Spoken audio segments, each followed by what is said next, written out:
Le 1077 Estrie. Information, sport, commentaires, opinion. Le 1077 Estrie est fier de vous présenter dans la zone des buts. 1077 Estrie.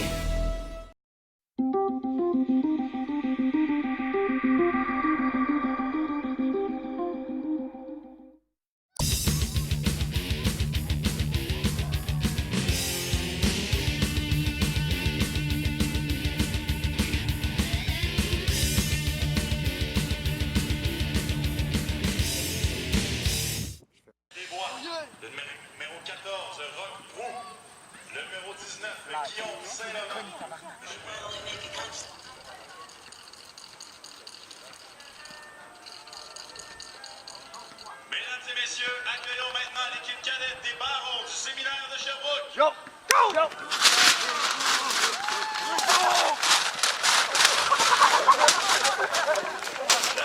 Salut! Salut! Alex Fraser, demi-défensif, le numéro 7. Cette semaine, dans la zone des buts, nous sommes allés faire un petit tour au match du Homecoming des Barons du séminaire de Sherbrooke. Il y avait des rencontres pour les catégories Benjamin, Cadet et Juvénile. Pour nous parler de ces matchs, mais également pour nous parler de la tradition de football au séminaire de Sherbrooke, nous avons avec nous Philippe Carl, qui est coordonnateur des activités sportives. Philippe, bienvenue dans la zone des buts. Merci beaucoup. Bonjour. Alors, si on commençait par un petit résumé de cette belle fin de semaine où, justement, les trois équipes des Barons ont remporté leur match. Oui, tout un match. D'abord, Dame Nature est avec nous. Journée incroyable. Les Benjamins ont débuté la journée. Premier match, une victoire de 27-7 contre l'école Mitchell-Montcalm. Suivaient les Cadets qui, eux, ont eu une victoire écrasante, peut-être même inattendue, 45-0 contre la Poudrière de Drummondville. Et en fin de journée, nos juvéniles qui ont mis la cerise sur le Sunday, une belle victoire de 50-16 contre les Béliers, la polyvalente mégantique, qui avait donné du fil à retordre l'an passé à nos Barons. Oui, c'est le moins qu'on puisse dire. On se rappelle des matchs épiques entre les deux formations. Philippe, ça fait longtemps que tu es au séminaire. Tu es maintenant coordonnateur. C'est toi qui supervises l'ensemble des activités sportives. Il ne faut pas oublier que tu es un ancien aussi du séminaire et un ancien joueur de football. Si tu nous parlais de ce parcours que tu as vécu comme joueur ici au séminaire. Bien, j'ai eu le privilège de jouer au football au séminaire. Jadis, on commençait à jouer en secondaire 3 seulement. Quelques jeunes jouaient en secondaire 3. La majorité des joueurs qui jouaient au football dans ces années-là, c'était des élèves de secondaire 4-5, surtout 5. Donc, j'ai joué en secondaire 3, 4, 5 ici. Par la suite, j'étais un grand sportif, plusieurs sports. J'ai axé plus sur le hockey. Pour revenir, lorsque le football junior majeur est revenu à Sherbrooke avec le Bills de Sherbrooke, je suis revenu au football comme joueur. Et en même temps, comme entraîneur, Mario Maccabé, qui s'occupait du football à ce moment-là, était venu me chercher pour commencer à entraîner au séminaire. J'ai commencé à entraîner en 1986 la première fois. Donc, ça fait déjà quelques années que je suis au séminaire comme entraîneur. Qui de mieux placé que toi avec cette expérience comme joueur, mais aussi comme entraîneur, pour nous parler du développement, de l'évolution du football à travers les âges? On le sait, ça a beaucoup évolué, et surtout dans les dernières années.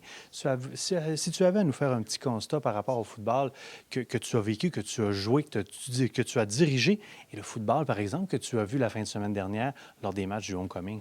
Bien, je vous dirais, comme l'ensemble des sports, ils ont beaucoup évolué. Je pense que dans tous les sports, on a amélioré beaucoup l'encadrement des jeunes. On a amélioré les entraîneurs, sont beaucoup mieux formés. Beaucoup plus de structure alentour. Au séminaire de Sherbrooke, ça fait déjà depuis 2006 qu'on est un pionnier un peu dans le suivi des commotions cérébrales, par exemple, qu'on a un suivi à ce niveau-là, qu'on enseigne différemment. La NFL, on a vu tout le brouhaha qu'il y a eu avec les fameuses commotions cérébrales puis les actions entreprises contre eux, avait déjà pris en 2006 une tangente, avait déjà été proactif. Nous, on avait déjà embarqué dans cette façon de faire-là. L'enseignement est différent. Je me plais à dire des fois un peu à la blague, mais qu'on enseigne maintenant des choses à des benjamins qu'on n'enseignait même pas au niveau collégial il y a 30 ans. Donc, ça a évolué beaucoup. Les jeunes sont très réceptifs à ce niveau-là, sont beaucoup plus allumés. Évidemment, ils en font plus. Les fameuses concentrations, les sports-études, toutes ces choses-là font qu'ils ont beaucoup plus de vécu, beaucoup plus jeunes. Ils commencent plus jeunes aussi. Pas rare qu'il arrive des jeunes au secondaire qui ont déjà 2, 3, 4 ans de football en arrière de la cravate parce qu'ils ont joué du mini-football. Évidemment, c'est garant de succès. Plus tu en fais, plus tu as de l'expérience, plus tu vas évoluer rapidement. Puis ils sont en meilleure condition physique aussi, nos jeunes. Ça se compare pas. Il y a 30 ans, on ne parlait même pas de s'entraîner pour un sport. On s'entraînait en faisant un autre sport. Maintenant, les jeunes s'entraînent 12 mois par année, la majorité, en plus de pratiquer une multitude de sports, qui est un peu notre philosophie ici au séminaire. Écoute, évidemment, lorsqu'on regarde ça avec le recul, il y a eu des hausses, il y a eu des baisses d'inscriptions, il y a eu des montagnes russes. Comment le séminaire s'est maintenu à travers ces montagnes russes des dernières années? Bien, je pense que la tradition des barons nous a aidés à maintenir le flot à ce niveau-là. On s'est adapté, comme la majorité des écoles. Il y a eu une baisse de clientèle. On a apeuré un peu les gens, je pense, sans connaître tous les côtés de la médaille, de la problématique. Nous, ça fait longtemps qu'on avait adressé la situation. Puis, comme je l'ai mentionné tantôt, l'enseignement se fait différemment. Le football à neuf est venu pallier à ça. Là. On permis d'avoir d'autres écoles qui peuvent rester dans le programme de football, dans la Ligue du RSEQ, par exemple. Grâce à ça, si on jouait du football à 12, ils ne pourraient pas. Donc, ça permet d'avoir une belle compétition au niveau régional. Donc, une tradition ici chez les barons du séminaire de Sherbrooke qui dure depuis quand même assez longtemps et que je crois que vous êtes en train de préparer une étape importante dans l'histoire de votre programme de football pour l'an prochain. Définitivement. On va fêter notre 50e anniversaire l'an prochain. Donc, on prépare une grosse fête pour ça. On va essayer de ramener le plus d'anciens possible. On va souligner, évidemment, nos championnats. On a 5 bols d'or de gagnés ici, 4 au niveau juvénile, 6 bols d'or, parce que 2 au niveau cadet au fil des ans, plus au moins 4 ou 5 autres cohortes qui ont perdu, malheureusement, au bol d'or. Donc, on s'est rendu quand même souvent. La tradition gagnante est là. On veut souligner ça lors du fameux homecoming qu'on a chaque année. On va faire tout un événement pour les anciens. Donc, on lance déjà l'appel, les anciens, ramenez vos amis, on va se parler au mois d'octobre l'an prochain.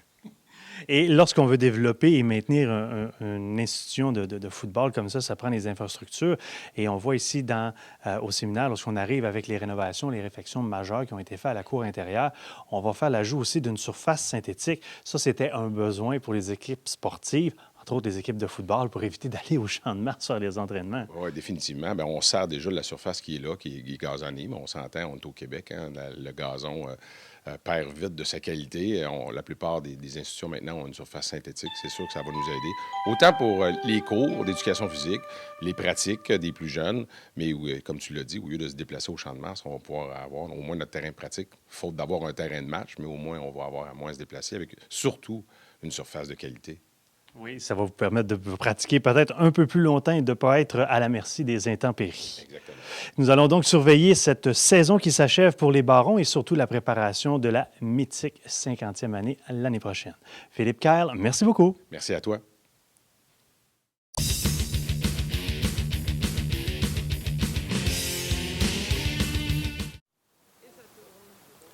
Cette semaine, dans la zone début, nous accueillons un Sherbrookois d'origine qui a décidé en 2019-2018 de revenir à ses origines. Nous avons avec nous cette semaine le coordonnateur offensif du Ferréard de l'Université de Sherbrooke, Justin Chapdelaine. Justin, bienvenue dans la zone début. Merci beaucoup, Seb. C'est un honneur de parler avec toi. Merci.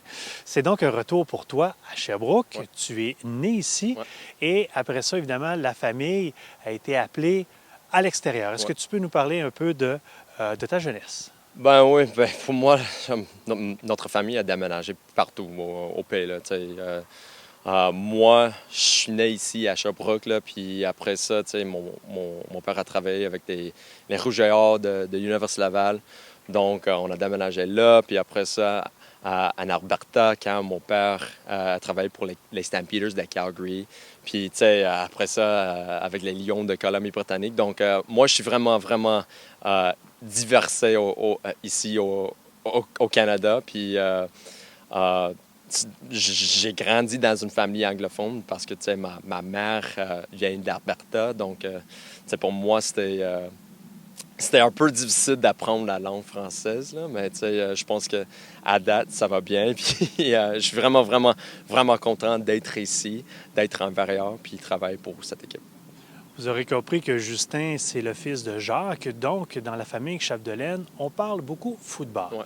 Maintenant, tu es entraîneur, mais tu as été joueur aussi au niveau universitaire, même jusqu'à aller gagner le précieux trophée de la Coupe Vanier. Si tu nous en parlais un peu. Oui, donc en 2009, j'ai fait la décision d'aller à l'Université de Queen's, à Kingston, Ontario. Puis j'ai joué quarterback, j'ai commencé à sa position. Puis c'était la meilleure décision de ma vie. Il y avait un quarterback qui s'appelle Danny Brannigan qui était dans sa 5e année. Puis moi, j'étais juste un rookie. Donc moi, j'ai pensé que après 1 an, je vais apprendre tout là. Puis après ça, je vais être le partant pour les Golden Girls de l'Université de Queens. Donc honnêtement, ça a bien allé. Là. J'ai appris plein de choses. Dans ma première année, on a gagné la Coupe Vanier, comme tu as dit. Puis c'était vraiment, vraiment une belle expérience. J'ai joué avec plein de joueurs vraiment intelligents, puis avec des coachs d'aujourd'hui. Je parle avec beaucoup. Là. C'est drôle parce que coach Pat Sheehan, qui était mon entraîneur-chef, il m'a envoyé un message pour me féliciter pour le match contre les Carabins de Montréal. Donc, c'est vraiment cool, c'est vraiment fun. Donc, j'ai une bonne relation avec lui puis son fils, Ryan Sheehan, qui est l'entraîneur-chef à l'Université de Guelph. Donc, le monde de football est vraiment, vraiment petit. Là. Puis, je pense qu'on établit des relations avec des entraîneurs, avec des joueurs. Donc, encore là, quand j'ai décidé à jouer à l'Université de Queens, c'était ma meilleure décision de ma vie. Pourquoi tu as décidé de te lancer dans le coaching? Évidemment, avec un père comme Jacques, veut pas, on baigne là-dedans, mais ça ne veut pas dire que tu aurais eu la piqûre toi aussi. Qu'est-ce qui t'intéresse dans drôle, le fait d'être un entraîneur? C'est drôle parce que à ma 5e année de l'université, j'ai inscrit pour, on dirait, c'est pas on dirait, excuse-moi, à l'Université de Queens, j'ai inscrit pour Teachers College, donc pour avoir un baccalauréat dans l'enseignement. Puis j'ai inscrit 2 fois, mais j'ai pas accepté l'application parce que mon père m'a invité de coacher avec lui. La première fois avec lui à l'Université Simon Fraser, puis la deuxième fois avec les Rough Riders de Saskatchewan. Donc, ouais, tu sais, j'ai pensé que c'était vraiment une belle opportunité pour moi. Puis j'ai tombé en amour avec ça. Puis, tu sais, moi, après mon parcours universitaire, j'ai signé un contrat avec les Rouges et Noirs, puis j'ai décidé de coacher avec mon père. Donc, c'était vraiment comme une année de try-out, là, le coaching. Là. Puis la première année, c'était difficile, mais j'ai redonné un autre shot, là, puis encore dans la ligue professionnelle, quand ton père te demande si tu veux coacher avec les Rough Riders, une équipe qui est vraiment, vraiment connue ici au Canada. C'est comme, il faut que tu dises oui, là, donc c'est vraiment... Justement, est-ce que de porter le nom de Chapdelaine, ça a été difficile parfois dans la Ligue canadienne? Oui et non, là, c'est drôle parce que je lis plein d'articles, là, puis c'est toujours, ça commence avec Justin Chapdelaine, puis après ça, le fils de Jacques Chapdelaine. Donc, c'est un peu tannant, là? Mais en même temps, je respecte mon père. Là. C'est un homme qui m'a donné la chance d'être dans cette situation ici. Moi, j'ai appris la majorité de mon football à cause de lui. Donc, c'est grâce à lui que je coach en ce moment. Donc, j'espère qu'un jour, lui, il est connu comme le père de Justin Chapdelaine, hein, mais on verra. Et après tes années chez les professionnels, tu as eu l'appel des Gators de Bishop où tu as passé une année là-bas alors qu'ils étaient dans la conférence des Maritimes. Et ensuite, tu as décidé de venir ici rejoindre, entre autres, ton bon ami Rémi Giguère, avec qui vous aviez développé une belle relation à Team Québec. Tu es à ta première année au RSEQ, au football universitaire. Quelles sont les adaptations que tu as dû mettre en place? Oui, honnêtement, moi, je voulais coacher dans la RSEQ. Je trouve que les équipes ici sont vraiment, vraiment fortes. Là. Moi, je trouve le football ici au Québec, au niveau collégial, moi, je trouve que les entraîneurs font vraiment une bonne job avec leurs joueurs. Là. Puis, tu vois, l'athlète ici dans cette conférence est vraiment fort. Là. Donc, moi, je voulais coacher des gars comme ça, des gars qui ont une bonne connaissance de la game. Là. Donc, puis aussi, ça me donnait la chance de pratiquer mon français aussi, surtout ici à l'Université de Sherbrooke. Là. Mais des adaptations, là, c'est difficile à dire. Là. Je trouve c'est difficile de jouer des équipes 2-3 fois d'une année, là, d'un an. Là. Puis c'est challengeant, mais en même temps, c'est une bonne challenge. Là. Parce qu'il faut que tu adaptes, oui, il faut que tu développes, tu arrêtes des tendances. Là. Moi, j'essaie de changer, pas nécessairement mes jeux, mais les formations, comment je montre un jeu. Là. Donc, c'est vraiment ça. Là. Je respecte toutes les équipes dans notre conférence, puis je pense qu'ils font une bonne job. Ben pour moi, là, pour notre rapport, là, on essaie de prendre qu'est-ce que la défense nous donne. Là. Donc, c'est vraiment ça. Là. Mais c'est un beau départ aussi pour le Variard, pour toi, parce que tu as entre les mains deux jeunes carrières très prometteurs avec qui tu peux commencer à bâtir un système offensif. Et tout le monde est sur, comme l'expression consacrée le dit, tout le monde est sur la même page pour commencer. Ça facilite la communication et on grandit dans ce système-là. Oui, non, effectivement. On a commencé en janvier tout ensemble. Anthony Robichaud nous a rejoint durant janvier, même avec Zachary Cloutier aussi. Donc, c'était incroyable. Ça m'a donné la chance de présenter mon playbook, tous les jeux, les protections, les tracés, tout. Là. Donc, moi, je me suis dit que je voulais investir dans un jeune quarterback. Là. Puis, je pense que les deux quarterbacks se compétitionnent chaque journée. Puis aussi, un gars comme Sam Badu-Goulet, il est vraiment, vraiment reliable aussi. Là. Il fait des bonnes choses. Là. Tu as vu l'an passé, il a gagné des matchs aussi. Donc, il est vraiment capable de jouer aussi pour nous autres. Donc, à date, en ce moment, il est vraiment un bon backup pour nous autres aussi. Là. On va le mentionner à la fin de l'entrevue. Ton français s'est énormément amélioré. Je crois que tu as eu un petit peu d'aide ici. Oh, ouais, absolument. Tu sais, je pense que la pratique, c'est vraiment... Moi, j'ai pas appris dans une salle de classe ou quelque chose comme ça. C'est vraiment juste autour des gens. Là. Tu parles avec plein de gens, puis ils m'aident énormément. Quand je dis quelque chose, ils me donnent des conseils, puis des choses comme ça, des règles. Même avec ma blonde, là, c'est vraiment, vraiment, vraiment, vraiment, vraiment nice. C'est vraiment... helpful. Là. Donc, des fois, tu vois, je suis pas capable de penser le mot dans ma tête, là, mais donc, moi, je suis plus comme un franglais en ce moment. Mais je pense que, j'espère, après 1 an, 2 ans, je suis vraiment bilingue complète. Là, t'sais. C'est un bel exemple d'adaptation sur le terrain, mais aussi dans la vie de tous les jours. Ça me garde humble. Donc, c'est vraiment ça. Avec mes joueurs, moi, je vais enseigner des jeux de foot, mais ils vont m'enseigner le français. Quelle belle nouvelle, quelle belle adaptation. Justin Chapdelaine, on va te souhaiter la meilleure des chances beaucoup, pour le reste de la saison. Merci beaucoup, Seb. Merci encore.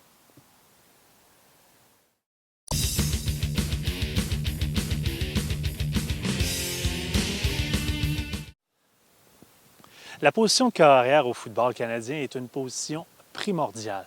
Non seulement le rôle de l'athlète sur le terrain est déterminant sur l'enjeu du match, c'est aussi une préparation de chaque jour. Et pour les athlètes étudiants, c'est aussi une préparation qui est assez importante et c'est un horaire assez imposant à gérer. Pour en parler avec nous, nous avons Anthony Robichaud, le corps arrière du Variard de l'Université de Sherbrooke. Anthony, bienvenue dans la zone des buts. Merci. Alors, comme je le mentionnais, être corps arrière au niveau universitaire, c'est pas juste livrer un match par semaine sur le terrain, c'est beaucoup plus que ça. En effet, c'est beaucoup plus que ça. Tu sais, ça commence cet hiver avec ta préparation physique, ta préparation mentale surtout, parce qu'un nouveau livre de jeu, quand Justin est arrivé, c'est un livre de jeu de calibre professionnel qui n'est pas facile à assimiler nécessairement. Donc, je dis pas que les autres joueurs mettent moins de temps, mais corps arrière, il faut que tu connaisses tout. Il faut vraiment que tu connaisses les moins de détails, les moins ajustements. Donc, c'est vraiment beaucoup de temps avant que la saison commence en hiver. Puis là, pendant que la saison commence, il faut que tu fasses plus de films, il faut que tu connaisses les tendances, il faut que tu connaisses les fronts, quand est-ce que la pression va arriver. C'est vraiment un travail ardu, puis jumelé avec les études, c'est vraiment quelque chose qui n'est pas facile à faire. Là. Ça, c'est au niveau universitaire. Parle-nous de ton parcours au niveau collégial, mais aussi du cheminement qui t'a mené à choisir le Variard de l'Université de Sherbrooke. Moi, j'ai joué collégial rang division 2 avec les Lynx. J'ai décidé de rester proche de chez moi, à la Rive-Sud de Montréal. Je suis arrivé avec les Lynx, j'ai joué 3 ans là. J'ai pas starté ma première année. J'ai vraiment appris derrière un carrière vétéran, ce qui, selon moi, était vraiment bénéfique. Puis là, à partir de ma deuxième année, j'ai commencé à avoir plus de terrain. J'ai commencé à starter, puis j'ai vraiment eu une très bonne année. Je pense que j'ai fini avec quelque chose comme 20... quelques touchés, 2 interceptions, quelque chose comme ça. Puis ça a vraiment continué à ma 3e année. J'ai appris de plus en plus, puis je dominais de plus en plus dans cette ligue-là. Puis là, arrivé à ma 3e année, pas mal toute l'université canadienne m'ont approché. J'étais allé visiter Montréal l'été, j'étais allé visiter Laval, mais la première visite que j'ai faite, je me rappelle, c'était à Sherbrooke, puis c'est vraiment un sentiment qui m'est resté derrière la tête. Je me suis dit, je veux venir ici. Je suis allé visiter les autres écoles par principe, je voulais avoir du respect envers eux, mais vraiment, la seconde que je suis venu à Sherbrooke, je savais que je voulais venir à Sherbrooke. Puis écoute, en plus, ils m'ont offert une bourse d'études, fait que c'est sûr pour moi, ça a été déclic, je m'en vais à Sherbrooke. Aujourd'hui, j'ai signé la journée même. Tu savais qu'il y avait un défi ici Ouais. depuis Jérémy Rock, depuis son passage, lui qui a brisé de nombreux records. L'équipe se cherchait un corps arrière qui était capable d'aider le programme à peut-être passer à un autre niveau. Tu savais qu'il y avait tout un défi. Oui, mais même affaire quand je suis allé à Édouard-Montille, on venait de descendre des rangs de Division 1, puis ça allait pas vraiment bien. Puis moi, j'étais un gars de défi, je me suis dit, je veux remonter ce programme-là au top. Puis quand je suis parti, on a fini 2e de la Ligue, je crois. Fait que j'étais un gars de défi qui thrive, qui thrive sur les défis, qui aime ça, qui adore ça. Puis c'est une opportunité de venir ici, jouer 5 ans, starter 5 ans. T'as pas ça nulle part ailleurs. Là. Fait que moi, je suis venu ici avec un bon défi en tête, puis c'est vraiment quelque chose qui m'intéressait. Puis je suis vraiment content de ma décision à date. Tu sembles assez inébranlable devant les nombreux défis que tu as vécus en cette saison 2019. Amorcer ton premier match à Québec chez les champions en titre, de compléter tes 8 premières passes et d'aider le Vert-et-Or à marquer à sa première séquence. Ça a dû être un moment quand même assez fort en émotion pour toi. Ouais, c'est sûr que je ne m'attendais pas à ça nécessairement, mais j'avais un très bon camp et une bonne préparation. Puis comme tu as dit, en ce moment, j'ai vraiment une saison en montagne russe. Un très bon départ à Laval, un bon premier départ. Plus difficile à Montréal, mais en environnement très hostile puis contre la meilleure défensive au pays. Après ça, une blessure qui survient contre McGill, ça fait en sorte que je ne suis pas à 100 %. J'arrive contre Concordia, je ne livre pas la marchandise. Zach Loutier arrive, fait une très bonne performance. Puis là, avec le recul, j'ai eu le temps de un petit peu me ressourcer. J'ai eu le temps de prendre du recul puis de voir le jeu sur un autre aspect. Puis depuis ce temps-là, on dirait que le jeu a ralenti dans ma tête puis que je suis capable de mieux performer. Puis je pense que la performance en fin de semaine est un bon exemple. Puis on va essayer de bâtir là-dessus puis être constant par la suite là, pour le reste de la saison. Revenons-y justement à cette performance contre les Carabins de l'Université de Montréal. Une première victoire depuis 2015 pour le Vert-et-Or. À quel point ça peut être une dose de confiance pour cette jeune équipe qui est le Vert-et-Or, alors que vous êtes pratiquement la moitié du club des joueurs de première et deuxième année. C'est sûr que c'est une dose de confiance qui est vraiment inexplicable, mais nous, on savait au fond de nous qu'on était capable de battre n'importe qui. On avait une fiche de 1-4 avant ce match-là, mais on aurait pu facilement avoir une fiche de 4-1. Puis on savait qu'avec la semaine de préparation qu'on avait, on est capable de battre n'importe qui au pays. Puis on croit en nous. Là, nos expectations, c'est de gagner à chaque semaine. Là. Fait que, oui, dans les médias, c'est une grosse surprise que tout le monde a battu les Carabins, mais nous, on le savait qu'on pouvait le faire, puis on a cru en nous, exactement. On a cru en nous, puis c'est arrivé. Puis là, on va essayer de performer, gagner contre Concordia, puis rentrer en play-off avec un momentum. Alors, avec les performances sur le terrain, comment ça se passe à l'école? Tu es capable de gérer tout ça, ta première session? Oui, ça va très bien. J'ai des très bonnes notes en ce moment. Puis, c'est sûr que c'est une période d'adaptation, mais à date, ça va très bien. Bien, on va te souhaiter la meilleure des chances, tant sur les bancs d'école que sur le terrain pour la fin de cette saison 2019. Anthony Robichaud, merci beaucoup. Merci beaucoup à vous. Cette semaine, pour sa chronique dans la zone début, Mathieu Rompré, le commissaire de Ligue au RSEQ Canton de l'Est, va nous démystifier un peu l'offre de services en football, dépendamment des catégories. Alors Mathieu, on t'accueille à nouveau dans la zone début. Merci Sébastien. Alors, tu vas essayer de nous dresser un petit portrait, un topo de la différente offre de services, tout dépendamment de la catégorie. Exactement. On a plusieurs catégories de niveau, d'âge, puis des fois, ça peut mêler certaines personnes quand ils ne sont pas dans le milieu. Donc aujourd'hui, je vais essayer de démystifier ça puis faire un petit peu les différences. Si on commence avec le Benjamin. Le Benjamin, ça s'adresse au secondaire 1 et au secondaire 2. Puis il n'y a pas, dans le fond, pour les niveaux, on a du D1, du D2 et du D3. Sauf que dans le Benjamin, il n'y a pas de D1 ni de D2 et l'offre se fait régionalement. Quand on parle région, c'est l'offre de service de Division 3. Donc, nous, dans nos ligues, on offre du Benjamin Division 3 à 9 joueurs. Il y a certaines régions qui offrent du 12 joueurs, du 9 joueurs, avec ou sans plaquage. Nous, dans notre cas, notre Benjamin se porte à 9 joueurs et du Benjamin sans plaquage. Maintenant, au niveau cadet, il n'y a pas de Division 1 non plus, qui est la division provinciale. On va avec du Division 2, qui est une division provinciale, mais interprovinciale. Donc, on a 2 conférences. Et ensuite de ça, le niveau D3 et régional. Nous, on a du cadet D3 dans notre région et certaines régions offrent également du cadet D3 ou D4 avec 9 joueurs ou 12 joueurs sur le terrain. Nous, dans notre cas, on est à 9 joueurs. Pour le cadet, les jeunes s'adressent au secondaire 1 à 3, mais majoritairement, les équipes jouent avec leur secondaire 2 et 3, surtout 3. Maintenant, dans le juvénile, on parle des secondaires 4 et 5, nous avons du juvénile D1. Donc, en football, la seule division 1 est au juvénile. Et dans la région, ici, on a les Arfans du Triolet qui jouent dans cette classe-là. C'est du football à 12 joueurs sur le terrain. Il y a également du juvénile D2, qui est comme le cadet D2 avec 2 divisions. Et c'est du football à 12 joueurs. Et finalement, le niveau D3 régional que nous, on offre. Nous, on offre du football à 9 joueurs ici au canton de l'Est. Et d'autres régions pourraient offrir du 9 joueurs ou du 12 joueurs là, également dans le D3. Il faut dire que partout dans l'ensemble de la province, le régional, qui est le D3 et le D4, sur 14 régions, il y a 9 régions du RSEQ qui offrent du football. Exemple, nous, on est à RSEQ Canton de l'Est, mais il y a également RSEQ Montérégie, RSEQ Saguenay-Lac-Saint-Jean, RSEQ Québec, Chaudière-Appalaches, etc.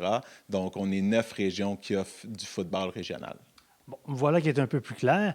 Maintenant que l'automne est bien installé, qu'il y a de moins en moins de feuilles dans les arbres, la finalité de ces différentes ligues arrive. Si tu nous parlais un peu des différents rendez-vous de fin de saison de ces catégories. Exactement. On peut commencer avec le D3, le régional. Donc, pour les équipes qui jouent dans ces niveaux-là, leur parcours final s'arrête au final régional. Donc, nous, si on a notre finale juvénile D3, nos équipes qui vont aller en finale, après leur parcours s'arrête et il y a une finalité régionale dans tout ça qui ne va pas plus loin. Ensuite de ça, dans le D2, il y a un championnat provincial D2 qui s'applique. Donc, c'est les gagnants des 2 conférences, Est-Ouest, qui s'affrontent lors de la finale de Division 2. Et pour la finale Division 1, ça s'adresse seulement aux juvéniles. Donc, c'est la grande finale du football scolaire des secondaires 4 et 5. Et c'est ce qu'on appelle le bol d'or. Ça, c'est la finale qui va avoir lieu à Thetford Mines cette année, qui représente la finalité pour le football juvénile, mais aussi pour le football collégial. Exact. Alors maintenant qu'on en sait un peu plus, reste maintenant aux équipes à se disputer les grands honneurs en cette fin de saison 2019. Mathieu Rompré, merci beaucoup. Merci.